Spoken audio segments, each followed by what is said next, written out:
That's right, because you're you're assuming in it that you do not need to be perfect.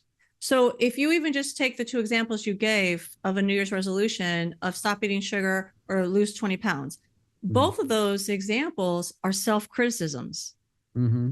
right? So right then and there, you have now criticized yourself. Beginning of your new year, you're pointing out something that's critical, something you don't like about yourself. Okay. And then you're like, I'm going to be changing this. You're probably, I know when I eat sugar, that's a coping mechanism for me. It calms my nervous system down through the, vagus nerve. So you're already setting yourself up for failure because you're once again in the mindset of I'm not good enough. Here I am criticizing myself, and now I'm going to put this deadline on myself to change this behavior that's really helping me just cope to get through my day to day, right? The nervous system's not ready for it. But you've also implicitly said that you're not perfect and you need to be perfect. So I need to stop eating the sugar. I need to lose that 20 pounds. So you're trying to get to some form of whatever you think of is closer to perfection. If instead you'd say, I'm going to stop criticizing myself, you're saying, I'm freeing myself from the need to be perfect.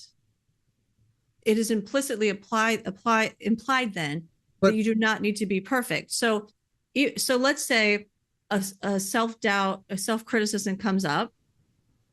It would be one thing if I was like, oh, why did I say that again? Like, that's a different response. That's back to I'm criticizing myself because I need to be perfect. If you just instead acknowledge that it's going to come up sometimes and you're just going to turn it into a positive, then you're saying, I don't have to be perfect. I just have to be consistent. So you set up a system, which is Scott Adams wrote about this a long time ago, that he no longer set up like goals like we do, like I'm going to lose 20 pounds. He set up a system. So instead of saying, my goal is I'm going to lose 20 pounds by May so I can fit into that bathing suit, mm-hmm. look good. He Right. said, instead of you're going to fail.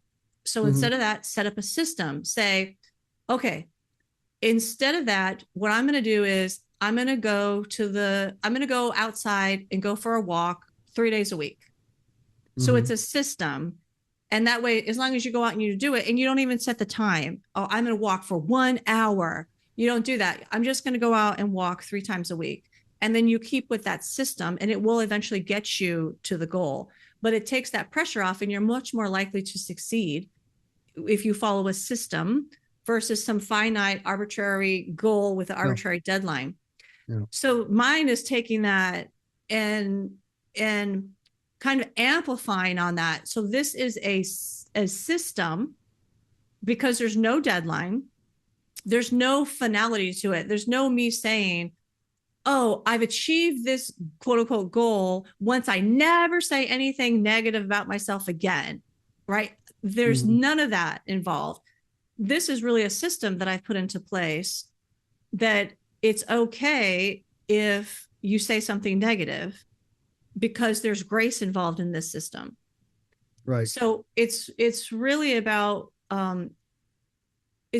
creating a system for yourself that you can follow that's built in with flexibility and grace, but will ultimately lead you to achieving any goal that you want to set for yourself.